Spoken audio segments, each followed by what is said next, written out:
Thanks, Omar. Thanks, Mohammed.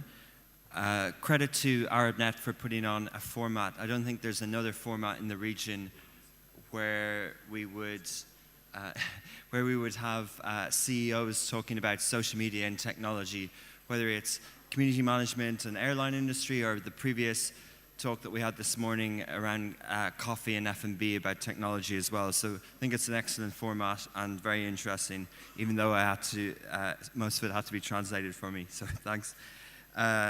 Yeah, moving on to the next panel, we're looking at brands and storytellers, all focused on live content and disappearing stories. There'll be case studies and best practices and what resources are required for this new medium. The panel will be hosted by Reine Farhat, who's the senior editor of WAMDA.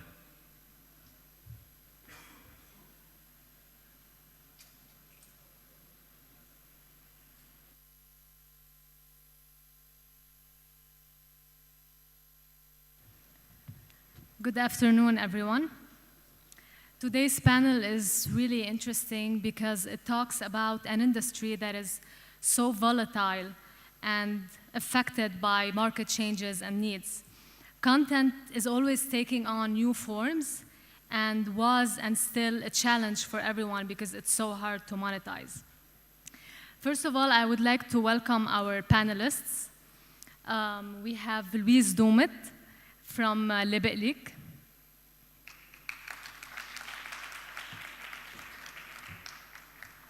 And we have Lama Naimi from Foundry.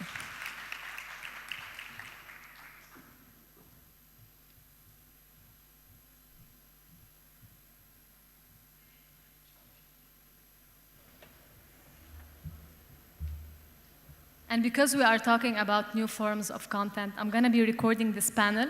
We're experimenting with podcasts, so.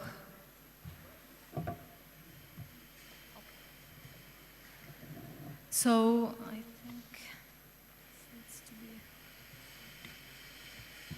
Okay. So with the recent decline in organic research on Facebook and Facebook's new decision to prioritize what's shared from friends and family on the news feed rather than what publishers and promoters are sharing, brands now will either have to pay more to stay visible and maintain their status, or just move on to another channel. So first of all, I would like to know what's your take on this? Whose fault is it, and what went wrong? You want to go? Sure. Okay, first of all, when you say whose fault is it, especially if you're talking about a platform like Facebook, has now moved to prioritizing the content that from relatives versus brands. Obviously, it is not their fault, but it's in their control because it's up to them to decide what the algorithm reflects. And by doing so, this is, it's their way of creating more opportunity to monetize their platform, to push brands to invest more dollars on advertising. Okay. So this is. Before we move on to you, Lama, Louise, if you can first briefly describe what you do. Sorry, if you can briefly describe what you do at Spark Foundry. I'm the digital lead for Spark Foundry Levant. We're part of Publicis Group. It's a media group. So what we do is cross-channel communication strategy across offline and online media for our clients. So for example, someone like Lebelik could be our client. So you can partner together later on. Hala, we'll talk about it right after. So, Louise, first of all, tell us what do you do, briefly, and what's your take on Facebook's new algorithm? So, Lebelik started as an e-commerce, and now we are growing, and we're an omni-channel platform where we sell, promote, and support Lebanese designers on many levels. So a little bit, like Lama was saying, it's a little bit online and offline now, where it's only started as an online platform. So, but I think concerning Facebook, I think definitely it's no one's fault, and certainly if they have done it, it's because they have felt that it's what people wanted to do. So it's actually only Facebook going back to their original DNA, that was sharing stories of people and friends that people know around them. So I think what should be done around this is give to people content and a story that they want to share on their personal account. Today, companies and everything try to make people like their brands and like their stories. So by doing this, they are only making it easier on brands to use this tool to make the customer and to make the clients share their stories. So it's just another way of looking at social media, but not a different one, in my opinion. Okay, but so let's say I'm a marketer, I'm a brand, and 70 to 80% of my traffic come from social media. And I read about this new Facebook algorithm. What's my next step? What should I do? And what are my alternatives? Okay. So obviously, if you are a marketer that's waiting for the updates to come last minute from the platform you're using, you're in big trouble. You need to stay ahead, because if you're planning ahead, and by the way, like platforms like Facebook or Instagram with their stories, they don't just suddenly roll out one product or one ad format at large and then expect people to use it. They test it. They roll out like in beta version, and then more and more people start seeing it. So we as planners, we need to keep an eye out for this stuff and then say, hey, for example, one of our clients, we have Moderator, the Cadbury Chocolate, Trident, the group. They are one of the most forward-thinking clients that we have, because they love to test. They're open for suggestions. They will test. So when things have become, this elevated, they're already ready. So this is not an alternative per se, but a smarter way of planning. And for alternatives, for now, okay, so maybe Facebook and Instagram, they are the biggest, if you will, platforms in Lebanon, at least. Let's just keep it very local. But still, you have other social platforms, and like Snapchat is growing and exponentially. And as a tool or as a technology, it still has something to offer that Instagram does not. And just by count of hands, if you will ask anyone here what the Instagram story camera is like, they will tell you it's not good.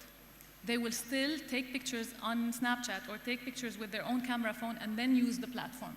So it's still, it's not a very final destination that we've arrived at with these changes and with this platform. But the future is definitely interesting to look at.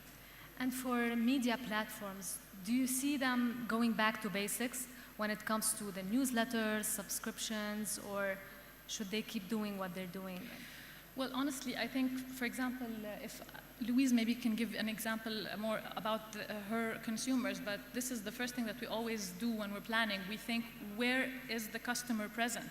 So are they looking for offline, are they big offline media consumers, because there's still a huge number of people that watch TV, for example, or maybe not so much read the newspapers in the physical form, but still they're, traditional media is not completely out of the picture. So if I don't know, they're selling a very high-end,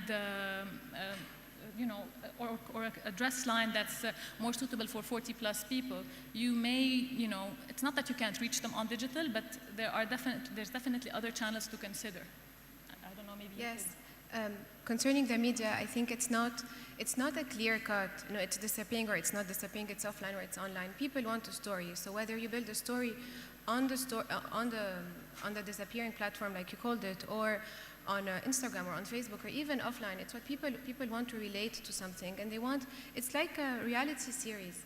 So it's what people want to see in that direction. But I also don't think that disappearing is new. Disappearing today is new just in the sense that it doesn't exist anymore, but it has always disappeared.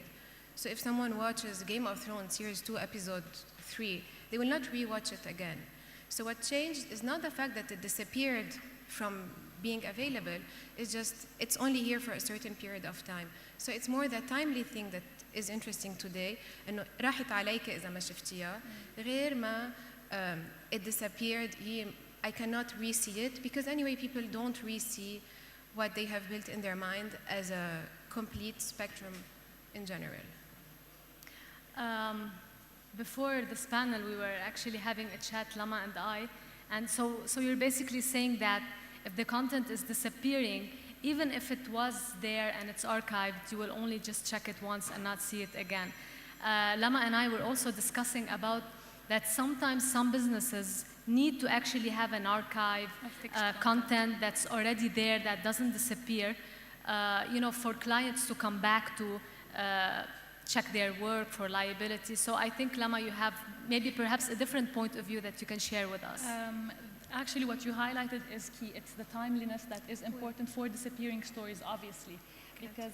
Because it doesn't make sense for a brand to invest in so much money to produce content. And mind you, the investment is not just in the production of the content itself, because there's also the research backing it up, the data that's feeding this content. Because you want it to be relevant to your audience. You want it to be, I don't know, if it's a pop culture thing, you want to make sure that this is a topic that people are talking about a lot. So they will not invest in something just to kill it off in 24 hours. This is one. So this is why I think we will see a lot of the content that was shared. Brands will do things that are just the one-day thing and then move on. But yes, you need like an archive or library. If I'm looking in the market for real estate, I'm looking for a car or I'm looking for a house or what have you, things that take more time for me to convert and buy. I'm not going to just be affected by a story. I'm going to go back and do my research. I will go to Google search. I will go to a website. In the absence of a website, because plenty of businesses are not, unfortunately in Lebanon, not all businesses understand the value of investing in a website. So what's the alternative? To have fixed content that explains what this brand has to offer, the flexibility of payment, etc. The features, to inform people, because that's why we're consuming content. It's not just for entertainment and leisure. It is also for information, to be informed.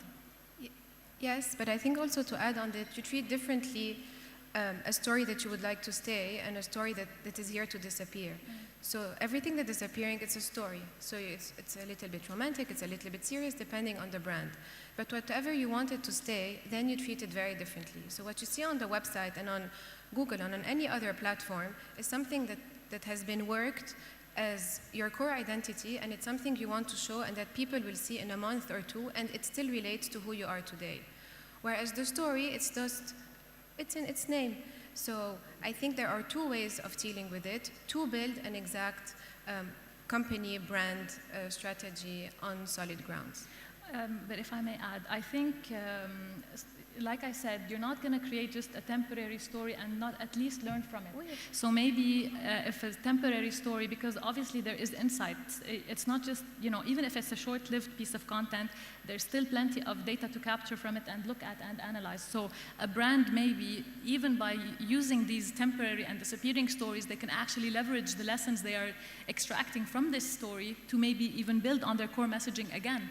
So maybe, this is where adventure, planned adventure, if you will, works for a brand, because when a brand tries to test things out of their still waters, they might be able to expand to a new, to find a solution for a new product. Or maybe you would think, a lot of people are asking for this specific content.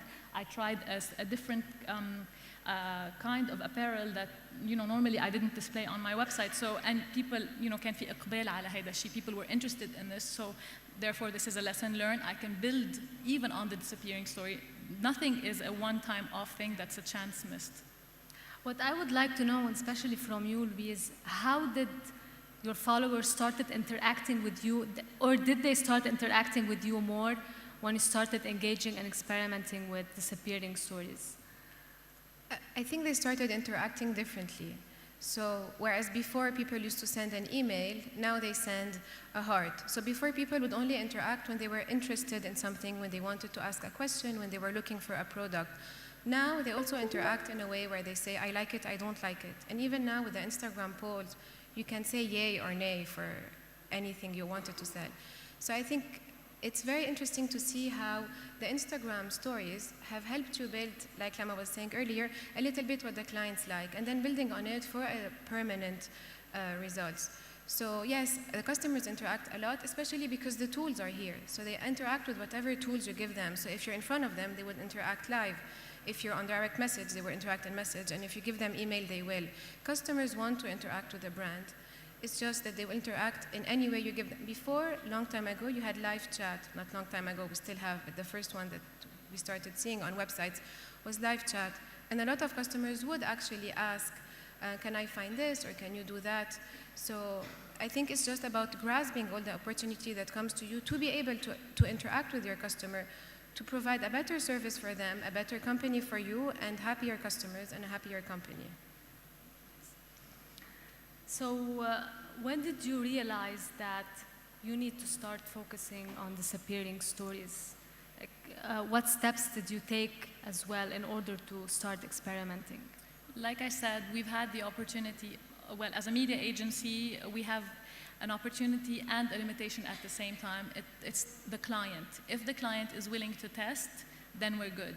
So for clients that, they've already been experiencing with different formats and they have a solid presence on their social platforms regarding fixed content and their website is updated regularly and what have you, then it's just a smooth flowing process, nothing was disrupted. But honestly, we don't have that many clients that have just, hit the brakes and went, oh my God, what are we going to do? We don't have this, we're not prepared for the live stories, because we've been experimenting with it. So like I said, preparation is always key and anticipation is even more important.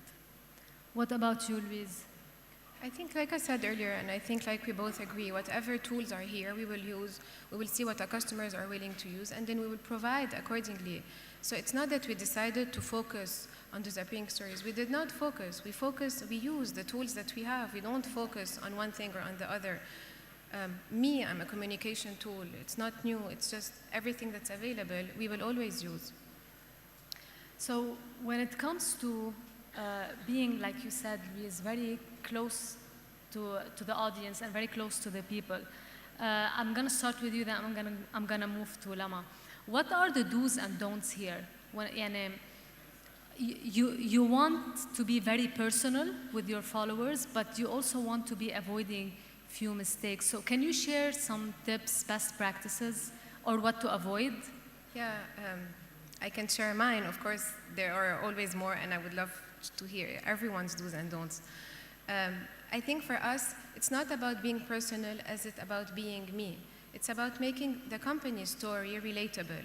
So today, Lebelik sells Lebanese designers and promotes them. So we work with them. So it's about explaining to your audience who your community is. For us, our community is first our team, second our company and the designers and all our stakeholders and the customers. So it's about explaining to all your community what do you do and how do you do it. So this is a little bit in the sense where how I see the do's and don'ts. The do's are be clear, be honest. If you make a mistake, correct it. If you do something good, smile about it. It's about being very honest to the customers to which you work with and with yourself and your first stakeholders as well. And the don'ts, if I have to give like one small don't for Instagram, for us it's just about posting an item. Just buy this, no one will ever buy this because it means nothing to them.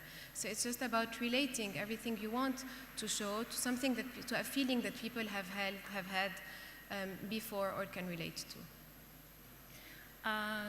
To build on what Louise was saying, if we're thinking, this is kind of the problem that we always face when we're working with clients. Clients will always want to prioritize the brand, which is absolutely normal. But in order to make a product relatable, in my opinion, yes, you do have to stay true to the brand identity and who it really is, but your content should always be consumer-centric. What is it they want to see? Because yes, like Louise said, if I just put a glass and this is what I'm selling and please buy it, it's never going to happen. Again, so from a media perspective, this is where the whole research comes in, the analysis, revisiting the content that worked or didn't work, the fixed content even, because it's full of indicators. Every data piece is an indicator, and the more you can extract, the better equipped you are to building a strategy. So it's being true to the brand. So Red Bull is, for example, all about being crazy and extreme sports. And no matter who you are, even if you don't even consume the product, they've done such a great job selling the experience of this product that they've made it relatable to the people they want to sell it to. But if, for example, like your Chanel or your like a luxury product, it's all about this unattainable dream. You can't really mix it with hardcore sports and what have you. So again, it's about being true to the brand, but knowing what the consumer wants to see. The person that you want to sell, you have an imagination of their profile in your mind. what they want to see, you cater and create for them. This is, I think, what's key. And this is why people will tend to share content or just like it. Because a like is not a good enough engagement, I think. You know, it's just very passive. It's a passive way of engagement. Whereas if they share, if they comment, if they mention a friend, you've hit a nerve. You've actually reached out to them and you've grasped them. And this is vital for brands. I would also like a little bit to add on what Lama said. We're probably not here to talk about data analysis, but I think it's at the end, it's the core of any client analysis. So a do's and don't, the first do is study your data, and the first do not neglect studying their data. So it's maybe not the theme of the conversation today, but it's certainly the biggest advice I can give. Lama, you were just saying that it's very important for your clients to know who their target audience is in order to cater to them better. Do you think that sometimes, I mean, clients most of the times don't know who their target audience is and tend to be very broad in their messaging? So what are like how do you actually guide them to be able to target their customers better? And why do you think they don't know who their customers are in the first place? Okay, so I think it's going to sound a little bit like I'm biased to media agencies because I'm part of them. No surprise there, obviously. But the problem, not the problem, what happens is many times a client will have an imagining, they will create this product and they will tell us we're selling to these people. So when they come to a media agency, the first role of the media agency to do is to research and research and research and to collect as much information as they can. And many times we've actually challenged profiling of the target audience for clients. So they will say, I don't know, we have one client, I'm not going to give names yet, but one client was selling to, they wanted to target people 21 plus, and their product was not consumed this young at all. So we had to, we have to prove it through our research to show them, no, this product is actually consumed at least 25 plus, if not 28 plus. And, a few years do make a lot of difference in a business like media, especially on digital media, when you have the opportunity to target, to be so precise in targeting and in addressing clients. So every year counts. It's 100,000 person more or less. And sometimes what's broad and mass is not something that's necessarily good, especially when you're not selling a mass product, because that's money wasted.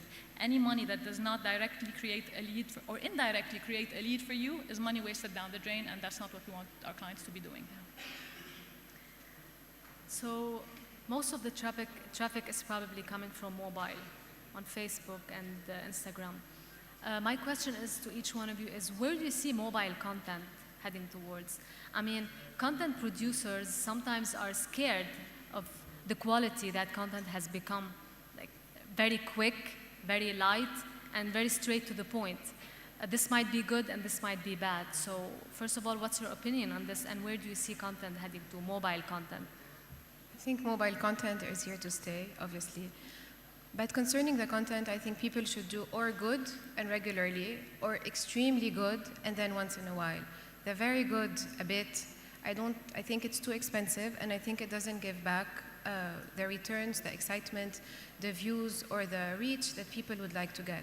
This is from our experience. So I'd rather do good, interesting, often, or then amazing, and then have a big boom and have people remember you or remember whatever you have created for that. Concerning the mobile, it's here to stay, and I don't agree that the quality is going down. I just think that there are more people who can do better quality. So it's misunderstood, because before only people who actually did really good movies did movies. Today you have apps, people are more skilled, iPhone does really good things. So I don't think that the quality went down, I just think that the quality of the people doing it went up.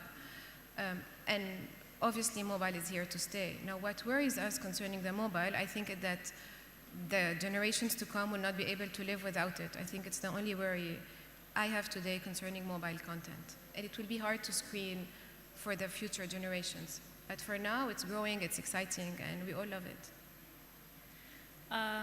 Definitely mobile it's becoming an extension of the human hand, so we take it everywhere we go, everywhere, even to the bathroom. And I know that everyone here has taken at least their phone once a day to the bathroom with them. but besides the point.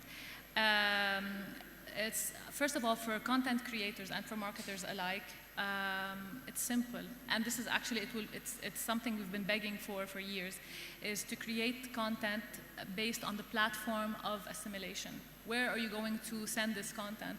The problem that marketers always face is that our client will come with the same 30-second video that they have for TV, 15-second video, whatever, and they're like, use this on digital channels. It's not going to work, especially when you're using mobile, because let's face it, whether you like it or not, in Lebanon, we have a problem of connectivity. We have coverage, but it's very expensive compared to any other regional country. And so if it's a video content, this is why it's faster consumable content, because it's the scroll of a thumb. That's one. So simply create content designated for mobile. Dictate, just tell, when you're briefing your creative agency or whoever is going to be working on it, tell them that I need something that the message is very clear to grasp. They, when somebody is seeing, if we have a 3-second or 5-second window opportunity, that's when we can get the message across. I don't know if you've seen this, but a while back, Volkswagen did something really creative with the skip ad button on YouTube. It was a 1-second video. It was literally the Golf car going zzz, and too fast to skip. That's it. That's enough information to get across. It's Volkswagen Das Auto, خلاص, the car. That's all you need to know. So they, think of the limitations of the platform you're using, so you have a little time to get the message across. Think of how much clutter there is on the platform that you're using, and use these limitations to your best interest. And that's basically it. Just think channel first, not what content I have first. And by the way, this is not super expensive, contrary to popular belief. It is more expensive to create a 30-second ad on TV for, I don't know, hundreds of thousands of dollars. But now more and more we're seeing, even in Lebanon, there are agencies, boutique agencies that are booming, and they're growing everywhere, specifically created to cater for digital content. Obviously, mobile content falls under that, so we can use them. We have the opportunity to invest less money for better targeted content. So would we, do we think, can we even imagine now content outside of social media, whether it's a media platform or any other type of services? Like, can we, like before we used to have news aggregators, people used to rely a lot on newsletters and subscriptions. Now it's purely, I'm not going to say purely, but most of it is social media. Can we, for media platforms, do we have any good news to share? Like, is there any good news for them? Or can their content exist independently without social media? Should they go back to basics and try experimenting with other things? I don't think it's about going back to basics. Again, it's about grasping everything there is. And content, I don't think it's going fully to social media. Content is here. It's someone singing a song. It's a postcard. It could be anything. Content today is a big word that exists, and everyone says, I'm doing content. Sure, I'm doing content. And, it's how you tell your story. Content is just a way people tell you do content because you relate a product to a story. Again, so I think it's not about it exists or it doesn't exist. Everything will always exist. It's just more competition in a market where there are the same people that have new ways and new places where to give their attention. So the attention PAM is divided by more things, but the places to look at are still here. So I think that yes, content will always exist without social media. It can be anything. Social media is just a tool to give content more a place where they can share their content. Social media is not a content. It's just a place at large. Okay, and just really quickly, when it comes to content, absolutely, like Louis said, anything that we consume, that we take information from is content. Whatever the information is, whatever the experience is.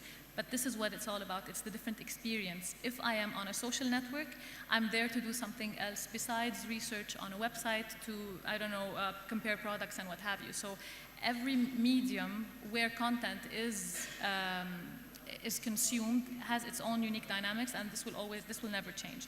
And this is why even like you're saying, content aggregators, Twitter, that's what Twitter started off more or less, except the people that were creating this content were all within the same platform. And then eventually they started having ads and running ads. So the platform itself, it's not about we're escaping ads, so we're looking for alternatives, because the ads will always find us. Nobody is creating content out of the goodness of their heart. They want to make money. This is why the more we consume content on a platform, on a website, on anything you want. Snapchat didn't have ads, and it was a camera tool. It was the technology. It wasn't a social network type of thing, and now it has ads. This is what's always going to happen. So speaking of money, you were telling me before that I like it very much. Yes, we all do. So I was telling you content is really hard to monetize, and you told me it's not hard to monetize, it's expensive to monetize. Can you give us an example? Yes, like I said, if I can think of several publishers here in Lebanon that are doing a fantastic job analyzing the data they are capturing. So it's expensive to monetize because you have to invest in tools to collect all of this momentous data you have at your fingertips, to group it in a specific way so that you can extract lessons, so you can build more content that your audience will be inspired by and that will like. This is why, and this is not just for a publisher.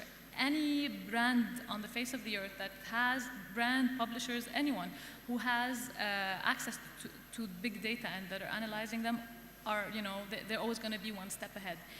I have this idea. I don't know how reasonable or feasible it is, but for example, Facebook sit at the tip of the biggest data volcano ever. And it's not just ads, and it's not just the data media side that they're going to be utilizing. This is a channel, this is a platform that can tell you that they have access to see what colors attract more attention, what video in what sequence, the messaging of the video, so they can do a creative analysis as well, and maybe one day automate the process of creating content from this, of course, for money, but this is why everything, like content creation, will be more expensive, more so, because you have people creating content around the corner every single time. Like there's more and more influencers here in Lebanon.